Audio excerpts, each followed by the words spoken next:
ननद रानी, कभी तो पति पत्नी को अकेला छोड़ दो। नमिता के हाथ जल्दी जल्दी चल रहे थे। उसे अपना काम पूरा करने की बहुत जल्दी थी। ननद भव्या के आने से पहले वो पूरा काम कर यहाँ से रवाना हो जाना चाहती थी, क्योंकि पति सुधीर उसका इंतजार कर रहा होगा। सुबह ऑफिस जाने से पहले सुधीर नमिता को समझा गया था कि तुम शाम को मुझे ऑफिस के बाहर ही मिलना। वहाँ से हम मूवी देखने चलेंगे और उसके बाद कैंडल लाइट डिनर करेंगे। और भगवान के लिए इस बार तुम अकेली ही आना, ऐसा ना हो कि हर बार की तरह भव्या को लेकर आ जाओ। नमिता ने ममता जी से पूछा तो उन्होंने सहर्ष ही उसे जाने के लिए हाँ कर दी, पर साथ ही कह दिया कि जाने से पहले खाना बनाकर जाना। मुझे और तुम्हारे पापा जी को समय पर खाना खाने की आदत है, इसलिए नमिता 4 बजे ही रसोई में फटाफट काम करने में लगी हुई थी। वो 6 बजे से पहले घर से निकल जाना चाहती थी, क्योंकि 6 बजे तक भव्या अपने कोचिंग से आ जाती थी।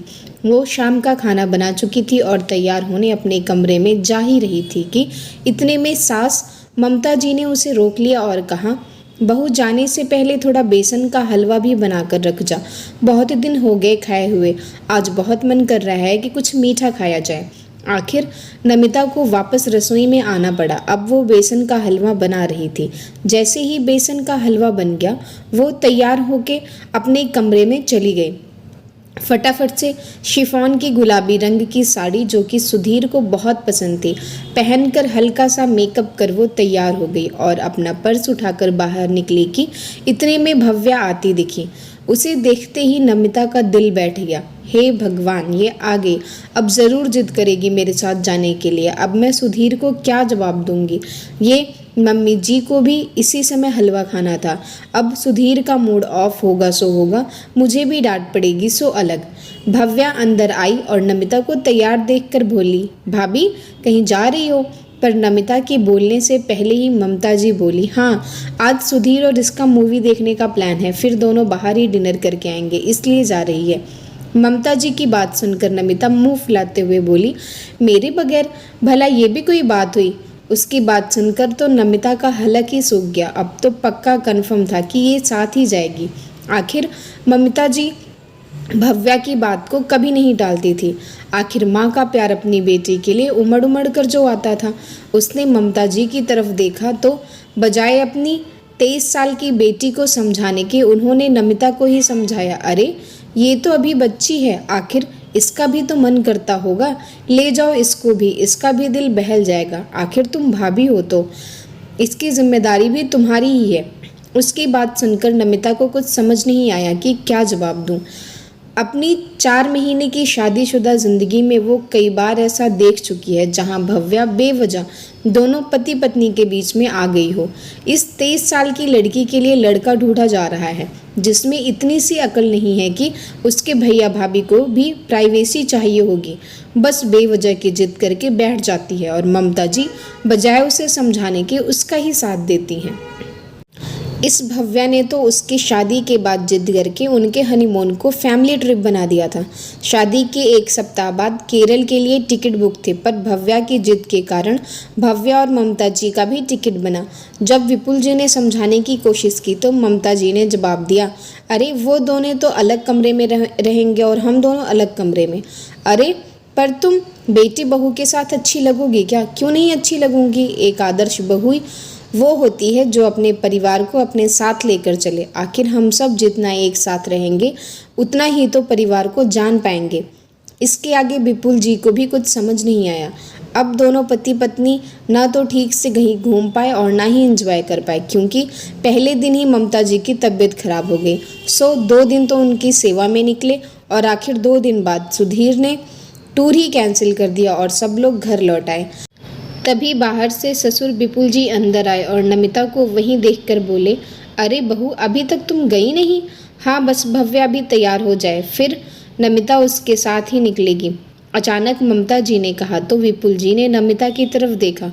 उन्हें बात समझते देर नहीं लगी। उन्होंने ममता जी से कहा, अरे भव्या वहाँ क्या करेगी? भला इन दोनों के बीच में उसका वहाँ क्या काम? क्या करेगी से क्या मतलब? मूवी देखेगी और डिनर बाहर करके आएगी जैसे ये दोनों करके आएंगे, और भैया भाभी ये लोग उसके। इससे जिद नहीं करेगी तो किससे करेगी? ममता जी ने तुनक कर कहा।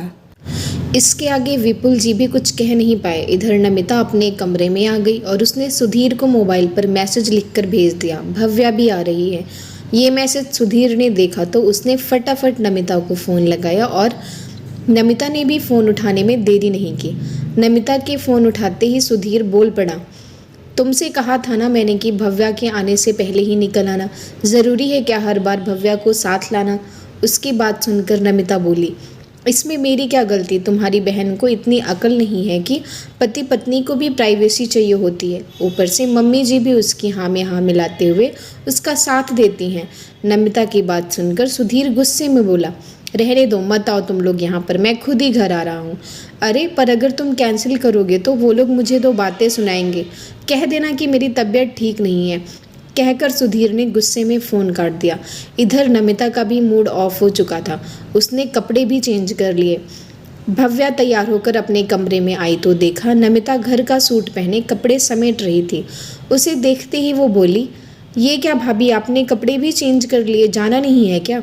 उसकी बात सुनकर नमिता बोली, नहीं दीदी, आपके भैया का फ़ोन आया था, उनकी तबीयत ठीक नहीं है इसलिए उन्होंने मना कर दिया। नमिता के सामने तो भव्या ने कुछ नहीं कहा, लेकिन बाहर आकर ममता जी से बोली, भाभी ने सारा प्लान कैंसिल कर दिया। पता नहीं, मुझे देखकर वो तो कभी खुश ही नहीं होती। उसकी बात सुनकर ममता जी ने नमिता को आवाज़ देकर बुलाया और कहा, ये मैं क्या सुन रही हूँ बहू, तुमने सारा प्लान कैंसिल कर दिया। तुमसे मेरी बेटी की खुशी देखी नहीं जाती।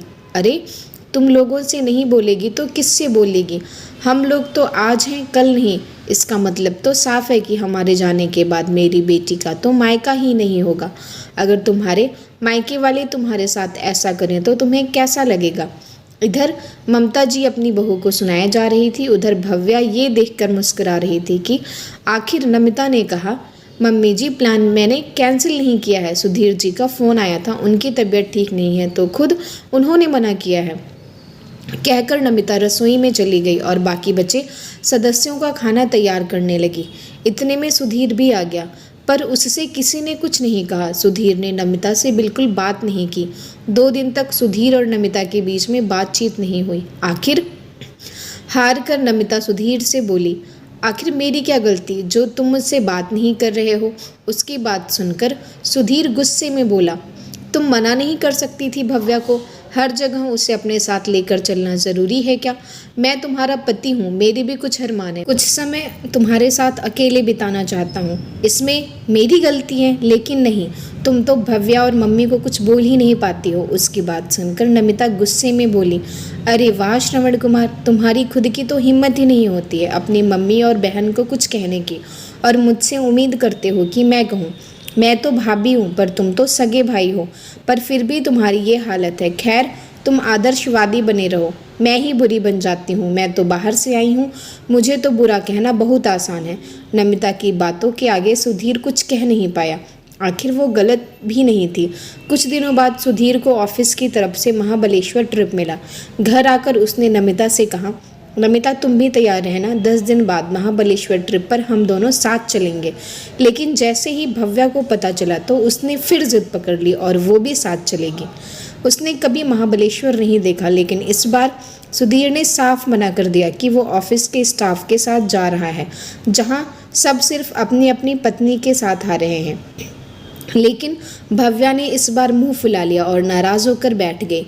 उस दिन उसने डिनर भी नहीं किया। ये देखकर ममता जी ने नमिता को ही डांटा, अरे तू मना नहीं कर सकती क्या सुधीर को? तेरा घूमना ज़रूरी है क्या?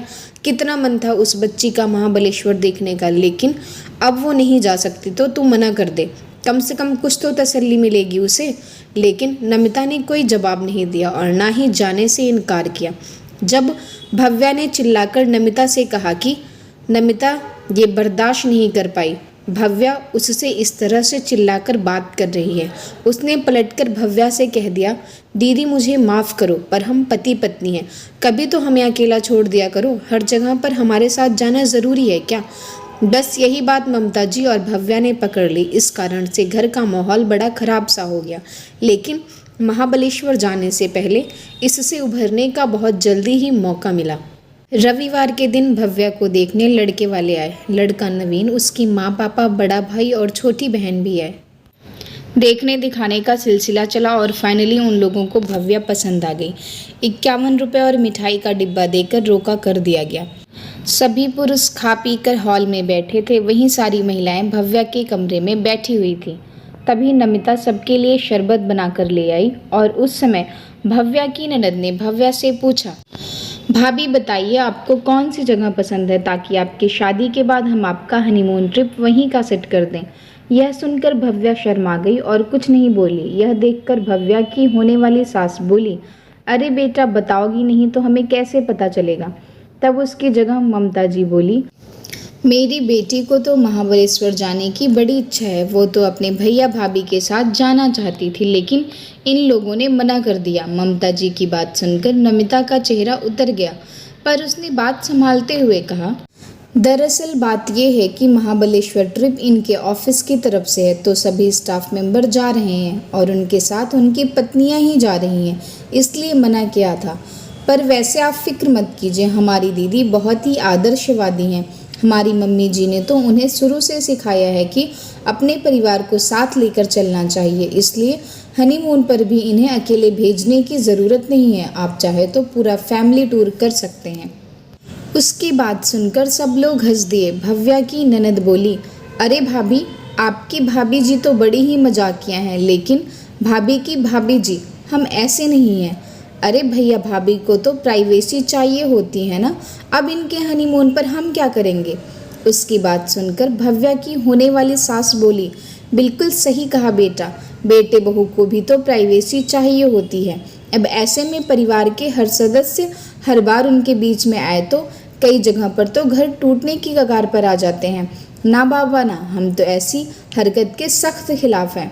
उनकी बात सुनकर ममता जी और भव्या की चेहरे की हवाइयाँ उड़ गई। दोनों एक दूसरे की तरफ देखने लगी और जैसे ही उनकी नज़र नमिता से टकराई, दोनों ने अपनी नज़रें नीचे कर ली।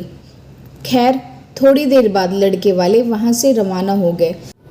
इस बारे में घर में किसी ने कोई बात नहीं की, लेकिन जिस दिन सुधीर और नमिता महाबलेश्वर के लिए रवाना हो रहे थे, उस दिन घर में सब खुशी खुशी उन्हें रवाना कर रहे थे। आज ना तो ननद का मुंह फूला था और ना ही सास डांट रही थी। अगर आपको ये कहानी पसंद आई हो तो चैनल को ज़रूर सब्सक्राइब करें।